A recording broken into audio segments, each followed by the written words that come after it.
Silakan subscribe, like, share dan tuliskan komen tentang cerita ini. Kita mulai kisah yang berjudul Supir Taksi dan Penumpang Terakhir.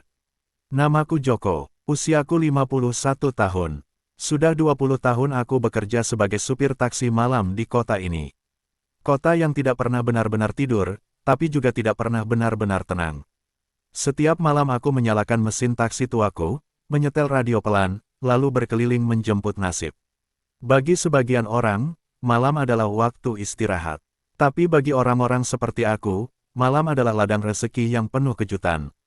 Kadang manis, kadang getir, kadang sunyi. Dan malam yang tidak akan pernah kulupakan adalah malam ketika aku menjemput penumpang terakhir itu. Hari itu Sabtu malam, hujan turun pelan-pelan, membasahi jalanan kota. Jam di dashboard menunjukkan pukul 11:15. Aku hampir memutuskan pulang karena sepi. Sampai kulihat seorang perempuan berdiri di pinggir jalan, di bawah lampu jalan yang redup, melambai ke arahku. Ia mengenakan jas hujan abu-abu, membawa tas kecil. Aku menepi. "Kemana, Bu?" tanyaku sambil menurunkan kaca. "Sudirman, Pak, ke rumah sakit." Suaranya pelan, nyaris tenggelam oleh suara hujan. Aku mengangguk, membukakan pintu. Ia masuk perlahan, duduk di kursi belakang. Dari kaca spion, aku melihat wajahnya pucat. Matanya sembab, seperti habis menangis lama sekali. Aku tidak banyak bicara. Supir taksi belajar satu hal penting, kadang diam lebih berguna daripada basa-basi. Sepanjang perjalanan, kami hanya ditemani suara wiper yang bergerak ritmis. Aku sesekali melihatnya dari kaca spion. Perempuan itu menggenggam tasnya erat sekali. Dan setiap kali kami berhenti di lampu merah, ia menatap keluar jendela dengan pandangan kosong. Setelah sekitar 10 menit, aku akhirnya berkata pelan, "Maaf, Bu, kalau boleh tahu, rumah sakit mana?" Ia menatapku dari kaca spion, suaranya pelan, hampir bergetar. "RS Citra Bakti, Pak. Suami saya di sana, sudah 3 hari koma." Aku mengangguk. "Semoga cepat sembuh, ya Bu." Ia tidak menjawab, hanya mengusap air matanya diam-diam. Lalu ia berkata, setengah berbisik, "Saya baru sadar, Pak, seharusnya saya tidak menunggu sejauh ini untuk memaafkan." Aku tidak paham maksudnya, tapi aku tahu. Itu bukan kalimat untuk dijawab, itu kalimat dari seseorang yang sedang berdamai dengan dirinya sendiri. Ketika kami sampai di depan rumah sakit, aku menahan mobil di bawah kanopi. Ia membuka dompet, tapi lalu berhenti. "Pak, boleh saya bayar nanti? Saya cuma bawa uang untuk beli obat." Aku tersenyum kecil. "Sudah, Bu. Anggap saja rezeki saya malam ini cukup karena bisa bantu Ibu sampai tujuan." Ia menatapku lama, seperti tak percaya masih ada orang yang berkata begitu.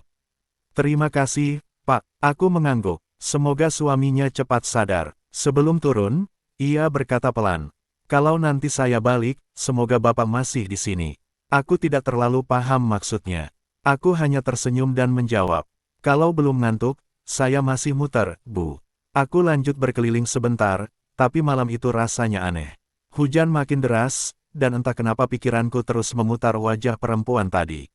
Matanya, suaranya, kalimatnya, seperti meninggalkan sesuatu di pikiranku. Sekitar 1 jam kemudian, aku kembali ke arah rumah sakit. Entah kenapa, ada dorongan untuk lewat sana. Dan benar, di depan lobi rumah sakit, kulihat perempuan itu lagi. Kali ini tanpa jas hujan, berdiri di bawah langit yang masih gerimis. Aku menepi. "Bu, mau pulang?" Ia menatapku, matanya merah. "Pak, suami saya baru meninggal." Aku terdiam. Suara hujan tiba-tiba terdengar lebih keras. Ia masuk ke dalam taksi, duduk di kursi belakang, dan menatap kosong keluar jendela. Aku ingin bicara, tapi tidak tahu harus bilang apa. Akhirnya aku hanya menyetel radio pelan. Lagu yang keluar, "Bimbo, ada anak bertanya pada bapaknya." Ia menangis pelan, tapi bukan tangisan histeris. Tangis orang yang sudah melewati batas sedih dan hanya tinggal sunyi. Beberapa menit kemudian, ia berkata tanpa menatapku, "Bapak tahu, saya dulu yang minta cerai. Saya pikir saya akan lebih bahagia. Tapi ternyata yang saya dapat cuma sepi yang panjang. Dan sekarang, saya bahkan gak sempat bilang maaf."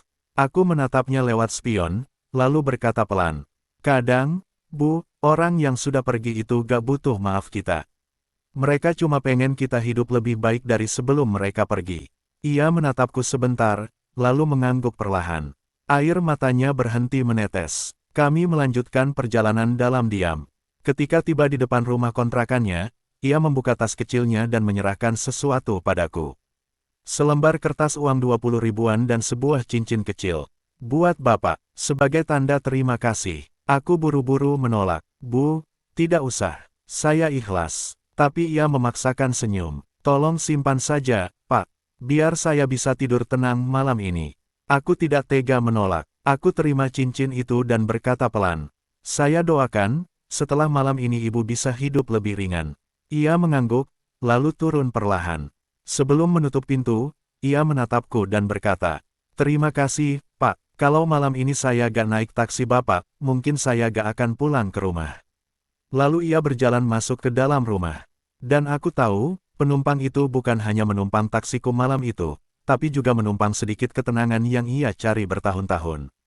Sejak malam itu, aku menyimpan cincin kecil itu di dashboard mobilku. Setiap kali aku merasa lelah, aku melihat cincin itu dan teringat wajah perempuan yang belajar memaafkan di tengah kehilangan. Kadang aku berpikir, mungkin pekerjaan ini bukan hanya soal mengantar orang ke tempat tujuan, tapi juga mengantar seseorang sampai ke titik di mana mereka bisa berdamai dengan hidupnya.